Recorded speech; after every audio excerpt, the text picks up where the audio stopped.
സംസ്ഥാനത്ത് സ്വർണ്ണവിലയിലെ കുതിപ്പ് തുടരുകയാണ്. ഇന്ന് പവന് 560 രൂപയും ഗ്രാമിന് 70 രൂപയുമാണ് കൂടിയത്. ഇതോടെ ഗ്രാമിന് 9,015 രൂപയും ഒരു പവന് 72,120 രൂപയുമായി. സംസ്ഥാന ചരിത്രത്തിൽ ആദ്യമായിട്ടാണ് പവന് 72,000 രൂപ കടക്കുന്നത്. ഏപ്രിൽ 17-ന് സംസ്ഥാനത്തെ ദേശീയ രാജ്യാന്തര തലത്തിലും സ്വർണ്ണ വിപണിയിൽ റെക്കോർഡ് വർധനവാണ് ഉണ്ടായിരുന്നത്. രാജ്യാന്തര സ്വർണ്ണവില $3,341 എത്തിയതോടെയാണ് സംസ്ഥാന തലത്തിലും സ്വർണം ഇന്ന് റെക്കോർഡ് കുറിച്ചത്. ഓഹരി വിപണിയിലെ ചലനങ്ങളും രാജ്യാന്തര വിപണിയിലെ മാറ്റങ്ങളുമാണ് സ്വർണ്ണവിലയിൽ പ്രതിഫലിക്കുന്നത്. അമേരിക്കയിൽ ഡൊണാൾഡ് ട്രംപ് അധികാരമേറ്റതിന് പിന്നാലെ ധനവിപണിയിൽ ഉണ്ടായ അനിശ്ചിതത്വവും സുരക്ഷിത നിക്ഷേപം എന്ന നിലയിൽ സ്വർണത്തിന് പ്രിയം കൂട്ടിയിട്ടുണ്ട്. സ്വർണത്തിന്റെയും വെള്ളിയുടെയും പ്ലാറ്റിനത്തിന്റെയും ഇറക്കുമതി തീരുവ കേന്ദ്ര സർക്കാർ കുറച്ചിരുന്നു. സ്വർണത്തിന്റെയും വെള്ളിയുടെയും ഇറക്കുമതി തീരുവ 6%, പ്ലാറ്റിനത്തിന്റേത് 6.4%മാണ് കുറച്ചത്. രാജ്യാന്തര വിപണിയിലെ ചലനങ്ങൾക്കനുസരിച്ചാണ് രാജ്യത്ത് സ്വർണ്ണവില നിശ്ചയിക്കപ്പെടുന്നത്. ഡോളർ രൂപ വിനിമയ നിരക്ക്, ഇറക്കുമതി തീരുവ എന്നിവയും സ്വർണ്ണവിലയെ സ്വാധീനിക്കുന്ന ഘടകങ്ങളാണ്. അതേസമയം അവധികൾ കഴിഞ്ഞുണർന്ന ഇന്ത്യൻ ഓഹരി വിപണിയിൽ മുന്നേറ്റം. സെൻസെക്സ് 1000 പോയിന്റ് ഉയർന്നു.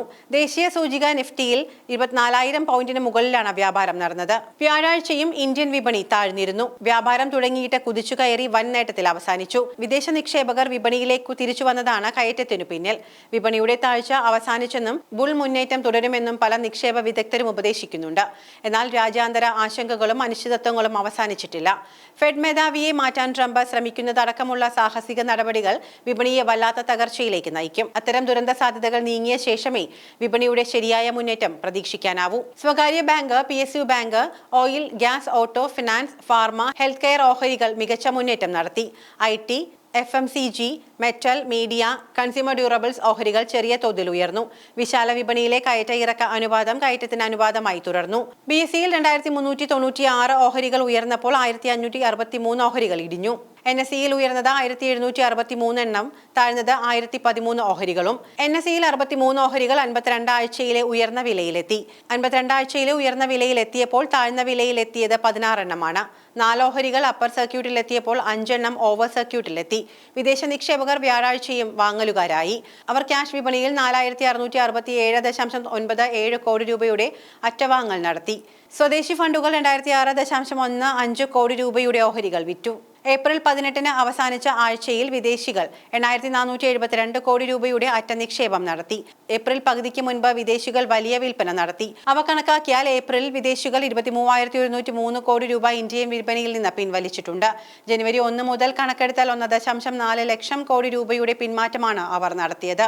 അതേസമയം ഡോളർ സൂചിക താഴുന്നതും തീരുവ വഷളാകുന്നതും സ്വർണത്തെ ഇനിയും കയറ്റുമെന്നാണ് വിപണി കരുതുന്നത്. ആഗോള വളർച്ച ഈ വർഷം നേരത്തെ കണക്കാക്കിയതിലും ഗണ്യമായി കുറയുമെന്ന് IMF റിപ്പോർട്ടിൽ പറയുന്നുണ്ട്.